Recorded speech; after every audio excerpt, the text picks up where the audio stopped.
વડોદરા શહેરમાં સ્થાનિક સ્વરાજ્યની ચૂંટણીને લઈને રાજકીય માહોલ ગરમાયો છે।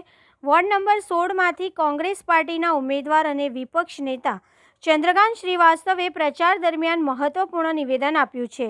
ચંદ્રકાંત શ્રીવાસ્તવે જણાવ્યું હતું કે વોર્ડ નંબર 16માં ચૂંટણી પ્રચાર દરમિયાન કોંગ્રેસ પાર્ટીને લોકોનો ખૂબ જ સારો પ્રતિસાદ મળી રહ્યો છે। લોકોમાં પરિવર્તન માટે ઉત્સાહ જોવા મળી રહ્યો છે।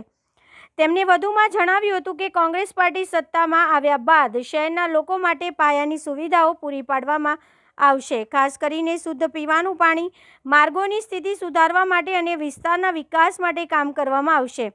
ચંદ્રકાંત શ્રીવાસ્તવે વચન આપ્યું કે ખાડોદરાને વડોદરા જેવું વિકસિત બનાવવામાં આવશે અને પ્રદૂષણ ઘટાડવા માટે ખાસ પગલાં લેવામાં આવશે। તેમણે ટ્રાફિકની સમસ્યાને પણ ગંભીર ગણાવી અને કહ્યું કે લોકોના દૈનિક જીવનને સરળ બનાવવા માટે ટ્રાફિક વ્યવસ્થા સુધારવા પ્રાથમિકતા આપવામાં આવશે। અંતમાં તેમણે મતદાતાઓને કોંગ્રેસ પાર્ટીને સમર્થન આપવા અપીલ કરી હતી। એ જે લોકોએ ભ્રષ્ટાચાર કર્યું છે અને કોર્પોરેશનની તિજોરીને લૂંટ્યું છે એ પાછી લાવવાની કોશિશ કરીશું।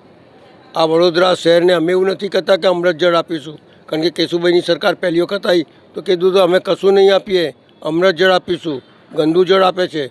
અમે શરમ રાખ્યા વગર આ વડોદરા શહેરના નગરજનોને શુદ્ધ પાણી કઈ રીતે મળે, આ વડોદરા શહેરને વડોદરા કઈ રીતે બને, આ કોરોનો કાર્પસ લગાવીને કાર્બન ડાયોક્સાઇડ જે વૃક્ષો છોડી રહ્યા છે એને બંધ કરાવીશું અને વડોદરા શહેરને શુદ્ધ હવા મળે, ટ્રાફિકની સમસ્યા હલ થાય એવા 2-4-5 કામ તાત્કાલિક કરીશું એવું અમારું માનવું છે।